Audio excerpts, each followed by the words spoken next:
Hello, you beautiful legends, and welcome to Blunt Force Healing Podcast, episode 261. As you can see, I'm energetic and fully ready to record this podcast, mainly because I'm really happy that I have empty house now, so no need to worry about the noise. It's lunchtime. It's 13:11 or 1:11 p.m. for some people if you use the 12 hours system. And I decided to record it while I still have that opportunity. Albeit I don't really have many updates, so it's, you know, I'm in between because I wanted to give you something nice to digest. And let me give you some things in advance. I don't like to do that because I'm not sure if it's a good idea to, go too much into the future and then not deliver on it. But maybe this podcast episode will keep me accountable to fulfill it. So, the night's sleep was great, and I needed that after those sick days, I would say, especially the Sunday. That was terrible. If you don't know what happened or you're not familiar with the podcast and the blog, you can check the episode from Sunday and Monday. I kind of wrote and spoke about it a little bit, so there's no point in repeating that information. And you know, the I feel much better today, and sleep is definitely something to always keep in mind. Not only it helped me recover, but to be honest, I feel like it was also the cause that, or at least partially was the cause, while I kind of considered the root cause of my sickness, that it might have, you know, been part of the reason why I got that upset stomach and weakness and uh, just a bad Sunday, mainly because I slipped on two nights from Friday to Saturday and from Saturday to Sunday. I allowed myself to stay too long overnight, and while Friday night to Saturday it wasn't that bad because I think I went probably around 1 o'clock in the morning, but I went way too far prior to our travel to Dublin on Sunday, and I think I went to sleep between Saturday and Sunday. I went to sleep at 4 a.m. on Sunday, which is terrible, and I can only blame myself because I kept consuming some. Well, it wasn't useless information, but certainly I could have digested that in chunks during the normal daytime, and instead I chose to keep going and went more into the night and then in the morning on Sunday. And having in mind that long travel forth and back, that was very responsible thing to do. So, and I think that's kind of lowered my guards in terms of immune system. And my wife mentioned that she felt similar on Saturday and Sunday, but nothing developed in her scenario, which suggests that there might have been a bug or something, some sort of virus that was circling around, and I would be fine if not for those two terrible nights that I allowed myself to slip and not sleep. So that's very likely something that at least partially was to blame on what happened on Sunday. And now I feel recovered. Uh, Although the night was kind of patchy because it's very hot in Ireland at the moment. We are in 20s Celsius, so it's constantly shining. So sunny day and very warm, very little um, wind. Although I can see that it's slightly increased in terms of the windiness, I would say, but it's not the best, uh, I would say, indicator to check here, because where we live is in kind of a small valley between two hills, so it's very often a draft that comes here, while the other areas have zero wind, so or very little breeze. And my wife just went to Murbach to enjoy and kind of use that time when Julian is at school to to catch a little bit more sun, because we know that it will become cloudy in the next couple of days. At least the forecast says that. So she wanted to catch a little bit more of that sun. I would do probably the same for an hour or two, but my day is packed completely today, and I'm really, using that lunchtime space to record the podcast. I'm not sure if I will be able to write anything until the end of the workday, but yeah, I wanted to test or kind of use this time to do that. And today's blog post, I already have an idea, and I want to write a little bit about sleep and its importance. Not in too much details, because I'm no expert, but yeah, I was observing myself and how I felt, how sleep impacted my health, my mental health, as well as physical health, different areas of focus, productivity, etc. And these are just my own lessons, individual lessons, but they align with what I've read in a very good book. So if you want to test it out, I'm not affiliated with them at all. It's by Matthew Walker, Why We Sleep. Matthew is a scientist that covers sleep for about, I think, 25 years already. And I also listen to a couple of other sleep experts, and they are sleep expert because this is their area of uh, neuroscience, and kind of how the body reacts and what happens in our brains, well, to the extent that we can check during the sleep, how it affects certain groups, sample groups of people that they test, etc. And the funny thing and not funny thing about sleep is that up until the last 2 or 3 decades, sleep was really neglected area of science, while we were developing in many areas like technology and other kind of parts of medicine and health, and maybe nutrition, all that stuff. The sleep was considered back in the days as an anomaly when the human body goes into that state of paralysis, intermittent paralysis overnight, and it didn't make any sense for people in general, people of science, because we didn't know how to, we didn't have means to research brain at the time, probably to the extent that we have now. So it was deemed as unnecessary period of human life and just an anomaly that doesn't need to be explained, which was surprising in my opinion, because science never considers anything to be unnecessary to research. But yeah, this is the state of it. Obviously there were single or kind of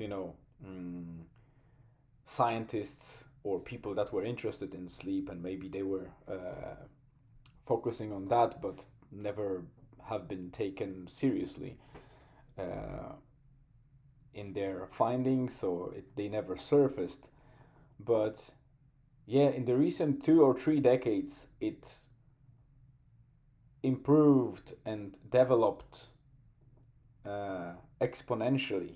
And there are a lot of research facilities and universities and research centers that are actually dedicating a lot of efforts and budget to research sleep further, because we already know after those 2 3 decades that sleep is such a complex process that goes on 24 hours. So it's not like we think about sleeping, that we go to sleep and then we wake up and that's sleep. The whole process of falling asleep starts when you actually wake up in the morning, and uh, and it goes until, there's a phase when there's a buildup of melatonin in your system until you're tired and you go to sleep. But that buildup is part of the process. So in theory, or well, practically and technically, you are in the process of sleep constantly.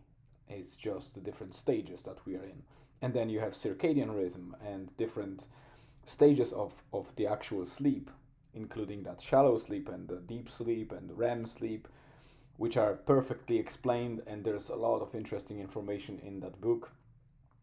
I also recommend searching the Huberman Labs um, episodes about sleep, where Andy Huberman is interviewing not only Matt Walker but also, I don't remember her name, but it was another female scientist that also brought a lot of interesting, uh, you know, details around research that we discovered recently. So, and the fact that this process is so complex and influences everything in our system as a body physically is is tremendous.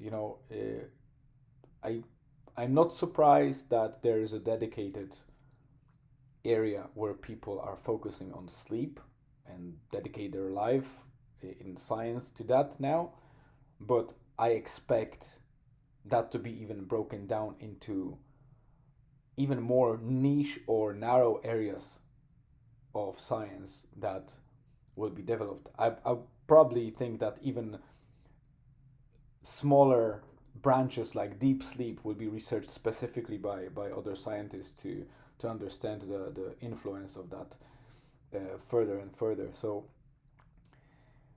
but the key take before I wrap up is that sleep is not only important.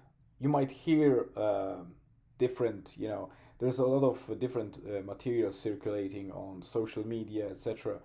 And I even heard something ridiculous like that exercise is more important, that even more important than sleep. While I am a person that really supports exercise and thinks that it's a very important, one of the top, I would say, three or top five elements of our life, sleep is the thing. Like the fact that we can go, simple logic, that without exercise we can live much, much longer than without sleep. And sleep is even, or I would say, lack of sleep is even impossible to cross the barrier that we knew about hydration. Hydration is a very short period of time where we develop the bad symptoms and are nearly a lethal scenario. Sleep is even shorter. So you can imagine how important that element of our life is.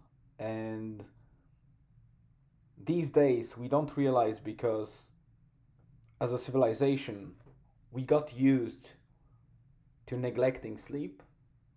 We have a lot of different, pills, support, like, we use a lot of caffeine and other elements of our life help us to stay alert because of like the screen lights, etc. So we think that we need less sleep, but the problem is that we do not um, see the detrimental effects of those short nights, or not even short night, because short night is one thing that can badly impact your health, but also going late to sleep, even if you sleep that 6 to 8 hours, but after midnight, has a bad effect on you, because there is a very important period of time between the sunset and the midnight that different processes or different benefits set in, and you can't replace it by going to sleep after midnight. You still will get those kind of, deep sleep, REM sleep, and other kind of, circadian rhythm phases, but you're missing out on many recovery elements that happen chemically in our body. So that was interesting for me, and as you can see, I never learn because I missed those two midnights and stayed up until the early morning, which was really bad. Especially that I talk about sleep now as an important bit. But most of the time, yeah, I'm going to sleep fairly regularly. I try to go as early as possible, around 10 or 11. Obviously, in the summertime, it's harder because here in Ireland, currently, I think sunset starts at 10 p.m., 22:00 or 02 yesterday. And I suspect we have still about 3 weeks of the day going longer and longer. So at some stage, we might even get to the point at peak. I don't know what the time might be, but I think we can get as far as 10:30 p.m. when the top, I would say, length of the day would be when the sun starts setting. And obviously, it's not the moment the darkness sets; it's just the sunset. So you have another about half an hour before it gets dark. So it's very hard to go to sleep early in the summertime, but it's not an excuse. You can still go before midnight, let's say at 11 or 11:30, and it's much better than just staying overnight and drinking alcohol and whatever, or going on caffeine. Also, caffeine is a very important thing, but it's described in the book. I highly recommend either reading the physical book or going to Audible or similar and get the audiobook, or both.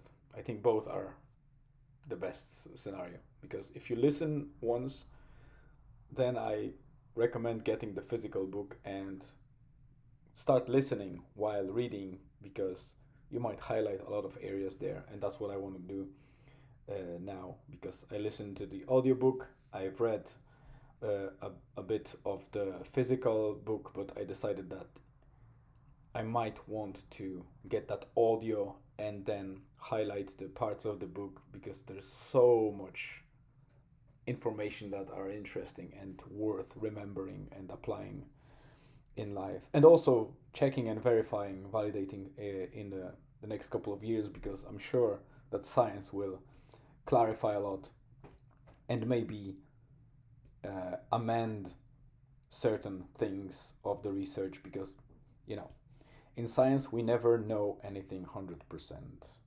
It's always, there are always caveats, there are always things to question and approach from different angles, and I think that the the worst thing is to assume that you know something 100%, because that's what most kind of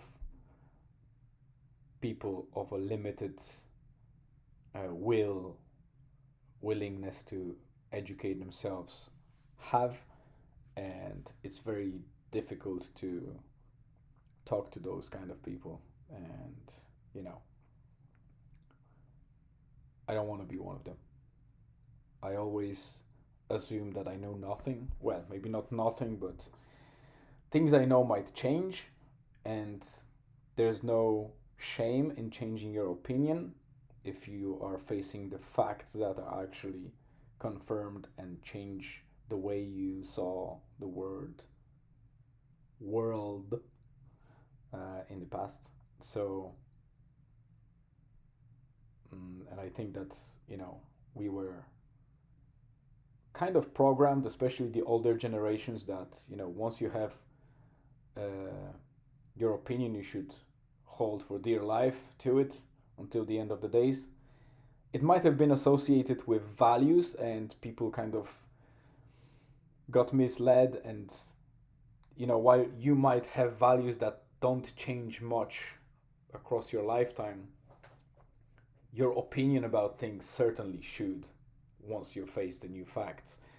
And I think people combine that together, and they have mistaken values with the opinion, and they combine it together. And because their values don't change, they don't change opinion, even when faced with the facts like Earth is not flat, etc. And we know that it's well, I won't be discussing that. It's ridiculous enough that to know that there is a huge amount of people that still that you know belong to that flat Earth society, and they still believe that the Earth is flat, which is a bit ridiculous. But what can I say? Their so-called strong arguments are very interesting to listen to, because I always like to try and understand how these minds operate, that they create those arguments and believe in them, even though they are faced with a completely different validated data that shows them that it's not the case. But, that's probably for another episode. We are already 22 minutes in. I have a handy thing on the touch bar here on the MacBook, and it's almost 2 gigabytes of the episode, so it will be uploading for a while. Thank you very much for coming. As always, I appreciate your time. It was 22 minutes of your precious time that you could have spent on anything else, maybe more valuable than my rants or journal, but you did it instead listening to me, which I highly value, and really thank you for that. I hope you have a great rest of the day, afternoon, evening, wherever you are, and hope to see you again soon. So stay tuned and see you tomorrow.